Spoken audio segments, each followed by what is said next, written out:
We wanted to introduce our film to the audience. ఎందుకంటే మన Telugu audience కానీ ఎక్కడైనా ఆడియన్స్ కానీ మీరు ఫస్ట్ సడన్గా ఇట్లాంటిది ఏదో కొత్త కాన్సెప్ట్ అన్నా కానీ వాళ్ళు కొంచెం తోసేస్తారు, అంత ఈజీగా యాక్సెప్ట్ చేసుకోరు.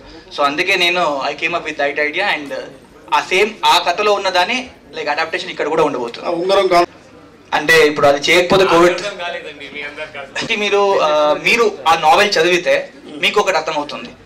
సో ఎవరెవరు వాళ్ళు చదివితే వాళ్ళ ప్రకారంగా అది అర్థమవుతూ పోతుంది. కానీ దాంట్లో వన్ ఆఫ్ ద మీనింగ్ ని నేను like I try to predict in the cinema అంతే.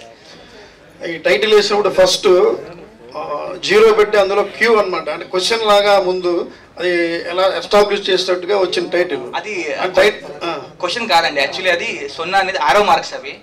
సో అది ఒక మన కథలో ఉన్న జర్నీ, అది ఒకటి ముందుకెళ్తుంది ఒకటి వెనకెళ్తుంది అని చెప్తున్నాను. ఇప్పుడే చెప్పేది అందుకే. ఇప్పటివరకు ట్రైలర్ చూసినంత వరకు మీకు ఏదో కొన్ని తలలో like you have your own predictions and ideologies and all. కానీ 100% నాకు తెలిసినంత వరకు ఇది నావెల్ బేస్డ్ కాబట్టి మీరు చూసిన సినిమాలు నేను చూస్తుంటాను కాబట్టి వేరే పాత సినిమాలు ఇంగ్లీష్ సినిమాలు ఖచ్చితంగా అదైతే ఉండదండి, వేరేదే ఉంటుంది. All the best. సింపుల్గా చెప్తానండి, ఒక ఖైదీ జైలు నుంచి తప్పించుకుంటాడు. ఆయన ఎలా తప్పించుకున్నాడని ఎవరికి తెలియదు. దాన్ని వెతకడానికి 2 డిటెక్టివ్స్ వస్తారు. వాళ్ళకు ఒక డైరీ దొరుకుతుంది. ఆ డైరీ చదువుతారు. ఆ డైరీ రాసింది ఎవరు అనేది cinema sir. So genre wise గా చెప్పాలంటే చాలా జానర్స్ మిక్స్ అయి ఉన్నాయి కదా. అవును, జానర్ బ్రేక్ ఉంటుంది సార్. జానర్ బ్రేక్ అవుతుంది మధ్యలో.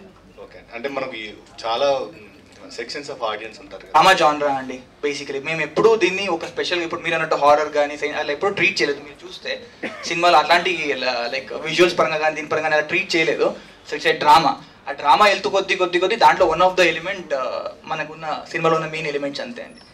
కొత్త డైరెక్టర్కి చాలా క్రేవింగ్స్ ఉంటాయి కదా, అలా చేయాలి ఇలా చేయాలి, ఇంకొక సినిమా ఏం చేయలేదు. చాలా మంది చెప్పారు నా ఫ్రెండ్స్ అందరు యాక్చువల్లీ ఈ సినిమా చూడ ఆ సినిమా చూడని. నాన్ లీనియర్ లాగా వెళ్ళిపోతుంది స్క్రీన్ ప్లే అంటే. అవును. ఒకటి నెక్స్ట్ క్వశ్చన్ ఏంటంటే నావెల్స్ ఈ మధ్య కాలంలో వస్తున్నటువంటి బేసికలీ ఈ బుక్ కన్నడ తెలుగు తమిళ ఏం లేదండి. లైక్ ఇట్స్ ప్రతి ఒక్కరి జీవితంలో ఉన్న ఒక లైన్ తీసుకొని ఆయన మన రైటర్ రాశాడు, మన ఆథర్ రాశాడు. సో ఏ ప్రాంతం గురించి కానీ ఏ జనాల గురించి సంబంధించిన కథ అయితే కాదు ఇది. ఇది ఒక లైక్ రిలేషన్షిప్స్ గురించి ఉన్న కథ సార్, అంతే. ఇది human relationships and time. Okay, మీకున్న కాలఘట్టం. ఇప్పుడు మీరు అక్కడ సాంగ్లో ఒక లైన్ వస్తుంది, నిమిషాలతో సహవాసమే కదా అని. So that is the entire cinema. Mohan గారు తర్వాత మహర్షిలో ఒక క్యారెక్టర్ చేశానండి. అంటే అంత మెయిన్ లీడ్గా రిజిస్టర్డ్గా వెరీ రిజిస్టర్డ్ క్యారెక్టర్స్ అనేది నేను ఒక మూవీ చేశానండి. బట్ అది కొంచెం ఐ మీన్ రిలీజ్ అవ్వలే, ఆల్మోస్ట్ కంప్లీట్ అయిపోయింది, రిలీజ్ అవ్వలేదు. ఆ టైంలో like I got the script and it also took 2 years అండి, లైక్ 2 to 3 years అయిపోయింది. ఓకే, అంటే కేర్ ఆఫ్ కంచరపాలెం ఆ తర్వాత చూసుకుంటే ఇందులో కూడా ఒక చాలా ఇంటెన్సిటీ ఉన్నటువంటి రోల్ లాగా కనిపిస్తుంది ఈ క్యారెక్టర్. డెఫినెట్లీ అనుకుంటున్నాను. అంటే ఇదేమి మరీ ఇంటెన్స్ క్యారెక్టర్ ఏం కాదు. It's like happy go lucky guy type, అన్ని షేడ్స్ ఉంటాయండి. లైక్ అంటే సైన్స్ ఫిక్షన్ అనుకోవచ్చు. సైన్స్ ఫిక్షన్ అది కూడా ఒక వన్ ఆఫ్ ది ఎలిమెంట్ అండి. మోస్ట్లీ హ్యూమన్ రిలేషన్స్ మీద నడుస్తుంది, లైక్ ఆ రిలేషన్షిప్స్ వాటి మీద. Okay, all the best. So sequence ఉన్నాయి కదా సార్, ఈవెన్ సాంగ్ కూడా ఉంది, చాలా ఇంటెన్స్. అంటే లైక్ నాకు చాలా మంచి బాండింగ్ ఉందండి మా మదర్ తోటి. పండించడం అంటే ఇంకేం లేదండి. లైక్ అంటే స్క్రిప్ట్ బట్టి లైక్ చాలా ఇంపార్టెంట్ ఎలిమెంట్ అండి. మదర్ అనేది చాలా ఇంపార్టెంట్ ఎలిమెంట్ సినిమాలో. జనరల్లీ మనం వాళ్ళు ఉన్నప్పుడు టైం పెద్ద స్పెండ్ చేయం, వాళ్ళు వెళ్ళిపోయాక బాధపడతాం. కొంచెం ఆ షేడ్లో ఉంటుందండి. సో దట్ అంతే, చేయలేదు. ఆ టైంలో అజయ్ నాకు మొత్తం స్క్రిప్ట్ ఇచ్చారు. సో చదివినప్పుడు ఇలాంటి అప్రోచ్ నేను అప్పటిదాకా చూడలే ఏ లాంగ్వేజ్ సినిమాలో కానీ. ఎందుకంటే ఒక స్ట్రాంగ్ రైటింగ్ని ఆధారంగా తీసుకొని దాని మీద ఒక స్క్రీన్ ప్లే చేయాలంటే దాన్ని కొన్ని ప్లేసెస్లో మార్చడం, కొన్ని ప్లేసెస్లో సింప్లిఫై చేయడం. మీరు అడిగినట్టు అది ఒక ప్రాంతానికి సంబంధించింది అని మీరు అనుకున్నారు కదా, దాన్ని ఇప్పుడు మనం ఎన్నో కొరియన్ సినిమాలు చూస్తాం, అది రీమేక్లు చేస్తారు తమిళ నుంచి తెలుగు నుంచి తమిళ్లో. So the context is changed. కానీ ఆ స్క్రీన్ ప్లేలో అంత స్ట్రెంగ్త్ ఉంది కాబట్టి message will reach across to the audience. So it was very beautiful writing. తర్వాత టీంని కలిసినప్పుడు సార్ చెప్పినట్టు అంత యూత్ఫుల్గా ఉన్నారు, అంత ఎనర్జెటిక్గా ఉన్నారు, వాళ్ళ అప్రోచ్ కూడా అంత డిఫరెంట్గా ఉంటుంది. So those are the exciting points. Good sir, all the best. Thank you. Producer. అవును సార్, సినిమా ఏంటంటే ఈ కరోనా టైం వచ్చింది కదా, అప్పుడు ఏం బిజినెస్ చేయాలి అనేది ఒక పాయింట్ ఉండే. చాలా వెతుకుతున్నాను నేను. అస్సలు నేను ఇమాజిన్ కూడా చేయలేదు, అనుకోలేదు కూడా ప్రొడ్యూస్ చేయాలని. అప్పుడు వచ్చింది ఇలా ఒక స్టోరీ ఉంది వింటారా అని. తర్వాత ఆయన నరేషన్కే ఫుల్ అప్పుడే అనుకున్నా ఇది చాలా మంచి స్టోరీ, ఒక ట్రై ఇవ్వాలి అని. అయినా అప్పుడు ఇంకా ఓకే చెప్పలేదు. 6 months తర్వాత ఓకే చెప్పి స్టార్ట్ చేస్తే 2.5 years అయింది సార్. ఈ నవల కన్నడ ఆధార్ రాశారు, పాపులర్. కానీ ఇది అందరూ చూడొచ్చు, లాంగ్వేజ్ బ్యారియర్ లేని ఫిలిం. అది కదా, లైక్ ఒక కొత్త టీం వచ్చి ఒక సినిమా చేసి డిస్ట్రిబ్యూట్ అన్ని సెట్ చేసుకుని ముందుకు రావాలంటే ఎంత స్ట్రగల్స్ ఉంటుందని. సో ఇప్పుడు వరకు తెలుగులో we're working out. So immediately will shift in to other languages also if everything goes good. Okay, అంటే మీరు నవల్ బేస్ చేసి మళ్ళీ నేను మొత్తం సినిమా చెప్పేసినట్టే అవుతుంది. అందుకే మీరు ట్రైలర్ లో మీరు ట్రైలర్ లో మీరు ఫస్ట్ ఓపెన్ చూస్తే ఆ ప్రశ్నకి సమాధానం ఇచ్చాం. తాళం పగలగొట్టలేదు, కన్నం పెట్టలేదు, బార్స్ కట్ చేయలేదు అని అక్కడ చెప్పేసాం. శశాంక్ రిడెంప్షన్, ఎస్కేప్ ప్లాన్ అన్ని అక్కడ చెప్పేసాం. సో లాస్ట్ లో ఒక సీన్ కూడా ఉంటుంది, మనం లక్ష్మణ్ రాలేదు కానీ లక్ష్మణ్తో ఒక సీన్ కూడా ఉంటుంది, సెల్ఫ్ సెటైర్ కూడా ఉంది. సో అందుకే మీరు చెప్పిన మీరు చూసిన అన్ని సినిమాని కవర్ చేసాం. అవన్నీ ఏం చేయలేదు, వేరే ఏదో కొత్తగా ఉంది. అదైతే 100% అండి. కానీ ఇది బడ్జెట్. అండ్ సెకండ్ థింగ్ ఏంటంటే అది థాట్ ప్రతి ఒక్క డెబ్యూ డైరెక్టర్స్ ఉంటుందండి. బికాస్ ఎందుకంటే రిలీజ్ టైం వచ్చేసరికి దట్స్ వాట్ మ్యాటర్స్ యాక్చువల్లీ అందరిది. కానీ వాట్ ఐ ఫీల్ ఇది ఒక వీల్ అండి. నేను ఒక సినిమా చేయకుండా వాళ్ళు నాకు ఛాన్స్ ఇవ్వరు, నేను సినిమా చేయడానికి ఎవరో ఒకరు నాకు ఛాన్స్ ఇవ్వాలి. సో దాంతో ఆ వీల్ని బ్రేక్ చేయడానికి ఏదో ఒక ప్రయత్నం జరగాల్సిందే, నా కెరియర్లో కానీ అందరి కెరియర్లో కానీ I strongly now believe that నాకు ఏ కాస్టింగ్ దొరికినా ఇప్పుడు not work like this. Because ఎందుకంటే they come up with their own images and all. ఇప్పుడు నాకు like because we are telling a very fresh story, novel adaptation కానీ జానర్ బ్రేక్ కానీ చూపిస్తుండడం వల్ల these faces fit perfectly for my film. So I'm happy, like whatever it happen for a reason అని నాకు బాగా అర్థమైంది. చాలా బాగుంది యాక్చువల్లీ. ట్రైలర్ చూస్తే ఖచ్చితంగా సెకండ్ పార్ట్ థర్డ్ పార్ట్ ఉండదండి యాక్చువల్లీ.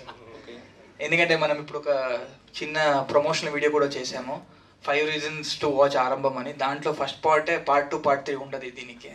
ఓకే, ఇదే అంతం అయిపోద్దు. అంతమే. అంటే డబ్బు ఇవి అవార్డ్స్ వస్తాయి కానీ డబ్బులు ఎక్కువ రావు. లేదు సార్, మేమైతే స్టార్టింగ్లో ఓటీటీకి వెళ్దామని ప్లాన్ చేసుకున్నాం స్టార్టింగ్లో. కానీ అవుట్పుట్ చూసిన తర్వాత ఐఎమ్ ఫుల్ కాన్ఫిడెంట్ థియేటర్కి వెళ్ళాలి అని ఫిక్స్ అయిపోయినాం తర్వాత అవుట్పుట్. సో అందుకే మ్యాక్సిమం ఎంత అయితే అంత we wanted to make it in as low as possible budget wise. So I don't think it will be big hectic for us. పోస్టర్లో వేసుకునే అంత పెద్ద అమౌంట్ రికవరీకి ఏం ప్రాబ్లం ఉండదు మనకు. But we made in a very controlled budget, so we're not worried about the recovery and all. First క్వార్టర్లో hit అయిన సినిమాలన్నీ మీరు మలయాళం సినిమాలు తీసుకుంటే వాళ్ళేవి పెద్ద యాక్షన్లు పెద్ద గ్రాఫిక్స్ని వాడిన సినిమాలు కావు. మీరు కూడా వెళ్ళి చూసుంటారు కదా, all of them were dramas. So అది మన చూపులో ఉంటుంది కదా. మనం కోవిడ్ టైంలో ఏమనుకున్నామో ఈ పెద్ద సినిమాలు థియేటర్లో ఆడతాయి, మిగతావన్నీ ఓటీటీ సినిమా. ఇప్పుడు ఓటీటీ సినిమాని ట్యాగ్ వేసేసాము. ఇప్పుడు ఆ ముద్ర మేమే వేస్తున్నాము. సినిమా వాళ్ళు వేశారు, ఆడియన్స్లో వేశారు. Suddenly things changed this year. ఇప్పుడు మళ్ళీ అన్ని సినిమాలు థియేటర్కి వస్తున్నాయి. మనం మంచి సినిమాలు ఇస్తే జనాలు వస్తారు, సినిమా బాగుంటే ఆడుతుంది. అది ఎలాంటి సినిమా అయినా సరే, డ్రామా కానీ స్మాల్ బడ్జెట్ కానీ బిగ్ బడ్జెట్ కానీ. I'd like to add also. Commercial cinema అంటే డబ్బులు వచ్చాయి, అదే కదా. అది జానర్ కాదండి. సినిమాకి గుడ్ సినిమా, బ్యాడ్ సినిమా అంతే. మిగతా అదంతా everything is good cinema, bad cinema. డబ్బులు వస్తే కమర్షియల్ అంటారు, డబ్బులు రాకపోతే ఆర్ట్ ఫిల్మ్ అంటారు. But it does not define good cinema or bad cinema. This is a fantastic cinema. ఇంకోటి ఉంది, బేస్డ్ సినిమాల్లో వచ్చి సూపర్ హిట్ అయ్యాయి, ఎన్నో బ్లాక్ బస్టర్ హిట్లు కొట్టడం జరిగింది. నావెల్ టచ్ చేసినప్పుడు సినిమా కథగా మార్చుకున్నప్పుడు మీరు ఎలాంటి జాగ్రత్తలు తీసుకున్నారు? పూర్తి స్థాయిలో నావెల్ని సినిమాగా మలిచారా, లేదంటే సినిమా లిబర్టీ ఎంతవరకు తీసుకోవడం జరిగింది? కొంచెం లిబర్టీ తీసుకున్నామండి, లైక్ కొన్ని ఆస్పెక్ట్స్లో. ఎందుకంటే బుక్ రైటింగ్ కొంచెం వేరే ఉంటుంది అండ్ విజువల్ ఫార్మాట్ కొంచెం వేరే ఉంటుంది. సో ఎగ్జాక్ట్ అక్కడక్కడ like if I convert that into visual length ఎక్కువ అవుతుంది and obviously it would be like అది బుక్ చదివేటప్పుడు మీకు మీ ఓన్ విజువలైజేషన్ ఉంటుందండి. సో వాళ్ళ విజువలైజేషన్ వాళ్ళ గొప్ప, కానీ సినిమా చూసేటప్పుడు మాత్రమే నా విజువలైజేషన్ ఉంటుంది కాబట్టి నన్ను అందరూ తిడతారు సరి చేయకపోతే. సో అందుకే అందరికి నచ్చేలాగా కొంచెం మాడ్యులేషన్ ఉంది. అండ్ ఆ బుక్లో ఉన్న విషయాన్ని తీసుకొని we have made it very personal cinema basically. So బుక్లో ఉన్న కామన్ ఎలిమెంట్ తీసుకొని మన లైఫ్లో, మీ అందరి లైఫ్లో, మన లైఫ్లో ఉన్న ఒక ఎలిమెంట్ని పట్టుకుని లైక్ లైక్ అక్కడ కొంచెం మార్చుకున్నాం ఆ విషయాలన్నీ. ఎందుకంటే హ్యూమన్ రిలేషన్షిప్ మీద ఉన్నదాన్ని మార్చుకున్నాము. అది కాకుండా స్క్రీన్ ప్లే స్ట్రక్చర్ కొంచెం మార్చుకున్నాము for the 2 hour format of the cinema, అంతే. చూస్తే time loop kind of a thing. So it's an investigative drama. So ఇది నిజంగా జరిగిందా జరగలేదా అనేది మీరు అన్ని థియేటర్లోనే చూడాలి. సో చాలా ఓపెన్ ఎండింగ్స్ ఉన్నాయి. సో మీరు ట్రైలర్ చూస్తే ద ట్రైలర్ వర్కే అది to call audience for the theatre. So ఏ ఒక జానర్ కానీ ఆ ప్లాన్ అన్నప్పుడు వచ్చే షాట్ కానీ అది కూడా నిజమా అబద్ధమా అని కూడా మేము ఏం చెప్పట్లేదు. So it's investigative drama. So I strongly think that everybody has to come and see the film and then find an answer, how did he escape. Our journey lo I think you will go through a lot of other emotions. Prabhavati గారు, ఈ సినిమాకి సంబంధించి మీ character ఎలా ఉండబోతుంది? So ఈ cinema చూస్తే మొత్తం కూడా మీ బ్యాక్గ్రౌండ్ నుంచే కథ రన్ అవుతుంది అనిపిస్తుంటుంది. సో ఎమోషనల్ పరంగా సో మీ రోల్ ఎలా ఉంటుంది? ఎంతవరకు ఆడియన్స్ని అది మిమ్మల్ని గుర్తుపట్టేలా చేస్తుంది? ఇప్పుడు నాకు మామూలుగా తక్కిన సినిమా గురించి అసలు ఏ సంబంధం లేదు. మా డైరెక్టర్ గారు ఇది మీ వరకు, ఇది మీ అబ్బాయి ఇలా ఉంటాడు, మీ క్యారెక్టర్ ఇది, అంతేకాని పక్కన సినిమా ఏంటంటే అందులో చేయడం కూడా అలాగే ఉంది. ఇప్పుడు నా పరిస్థితి అంతే. తర్వాత సినిమా ఏంటన్నది నాకు అసలేం తెలియదు. మా అబ్బాయిది మాది అలా వెళ్తుంది, అది యాక్ట్ చేసినట్టు ఏం లేదు. తను కూడా చాలా సపోర్ట్గా ఉన్నాడు. ఫస్ట్ మా మైండ్కి డైరెక్టర్ గారు బాగా రుద్దేశారు, అలా వెళ్ళిపోయింది. కానీ నేను కూడా మొత్తం చూసిన తర్వాతే అమ్మో ఇంత పెద్ద సినిమా అవుతుందా, ఇంత పెద్ద క్యారెక్టర్ అవుతుందా అని నేను కూడా చాలా రకమైన ఇదిలో ఉన్నాను. అది థ్యాంక్ యూ అంతే. యాక్చువల్లీ మేడంకి jail shooting thank you skills చేద్దాం అనుకున్నాను అండి. ఓన్లీ యాడ్స్ చేసుకుందాం సేఫ్ కదా అని ఇంకొక చిన్న సినిమా చేసాం మోహన్ అన్నతో, సోపతులు అని, అది కూడా వస్తుంది. సరే మనం చిన్న సినిమాలో మెల్లిగా ఇలా చిన్న రామ్ కామ్స్ చేసుకుందాం అంటే మనోడు వచ్చాడు సినిమాతో. చూస్తే ఆ స్కేల్ అది ఏం అర్థం కాలేదు నాకు. నేను ఎలా కొడతాను, ఒక చిన్న రూమ్ ఉంటుంది, అది చిన్న రూమ్లో ఏం కొడతాను. బట్ అదే డెస్టినీ అండి, గాడ్స్ గ్రేసా మరి అది బ్లెస్సింగ్సా తెలీదు. బట్ ఒక 1 monthలో స్కోర్ ఫినిష్ చేశాను. అది కూడా చాలా memorable. Everything happens for reason అంటారు కదండి. మీరు దయచేసి సినిమా చూడండి. I think you will absolutely love it. ఎందుకంటే ఇప్పుడు కోవిడ్ టైంలో 20 గంటలు సినిమాలో చూసాను నేను, 4 గంటలు పడుకున్నామండి. సో నాకు ఐడియా ఉంది మంచి సినిమా ఏది, చెడ్డ సినిమా ఏది అని. కానీ but I'm manifesting that this is a very very beautiful film. Especially ఆ సెకండ్ హాఫ్ అంటే అది ఇంకా నేనేం చెప్పలేను. మన అజయ్ ఐడియా. ఎస్పీబీ గారు నా దేవుడు. సో పొద్దున్న లేస్తే అందరు దేవుడు మోహన్ చూస్తారు, నేను ఆయన మోహన్ చూస్తా. నా స్టూడియోలో ఎస్పీబీ గారి ఫోటోనే, బుక్స్ మీద ఎస్పీబీ గారి ఫోటోనే ఉంటుంది, బ్యాడ్జ్ ఇట్లా ఎటు తిరిగినా ఎస్పీబీ గారి ఫోటోనే ఉంటుంది. పర్సులో లేదండి, పర్సులో దేవుడు వినాయకుడు ఫోటో ఉంది. సో అంత పిచ్చి ఆయన అంటే. సడన్ గా రికార్డింగ్ స్టూడియోలో ఆయన ఎస్పీ చరణ్ గారు ఓం అంటే నాకు కళ్ళ నీళ్ళు వచ్చాయి. అంటే సేమ్ ఎస్పీబీ గారు మాట్లాడినట్టే ఉండింది. So it was very beautiful experience. అది లైఫ్ లాంగ్ మర్చిపో. ప్రతి సినిమాలో పాడిద్దాం అనుకుంటున్నా ఆయనని. ఆయన డేట్స్ ఇస్తే ఛాన్స్ ఇవ్వలేదు. సో మీరు లక్ష్మణ్ పక్కన పెడితే ఇద్దరు సిమిలర్ గా కనిపిస్తారు. అవునవును, చాలా మంది లక్ష్మణ్ హీరో అంటున్నారు. ఇద్దరు సిమిలర్ గా కనిపిస్తారు ఈ సినిమాలో. అంటే దీన్ని బేస్ చేసుకుని ఏమైనా కనెక్టింగ్ పాయింట్ యాడ్ చేసిన అవకాశం ఉందా సినిమాలో? ఎందుకంటే ఇద్దరు సిమిలర్గా ఉన్నారు కాబట్టి. ఇప్పుడు ఈవెన్ మంగళవారంలో కూడా లక్ష్మణ్ లాస్ట్లో ట్విస్ట్ ఇచ్చాడు. అట్లా మీ సినిమాలో ట్విస్ట్లు ఇచ్చే అవకాశం ఉందా బికాస్ ఆఫ్ మీ ఇద్దరు సిమిలర్గా ఉండబట్టి? లేదండి, అసలు యాక్చువల్గా మేమిద్దరం సిమిలర్గా ఉంటామని నేను అనుకోవట్లేదు. భూషణ్ గారు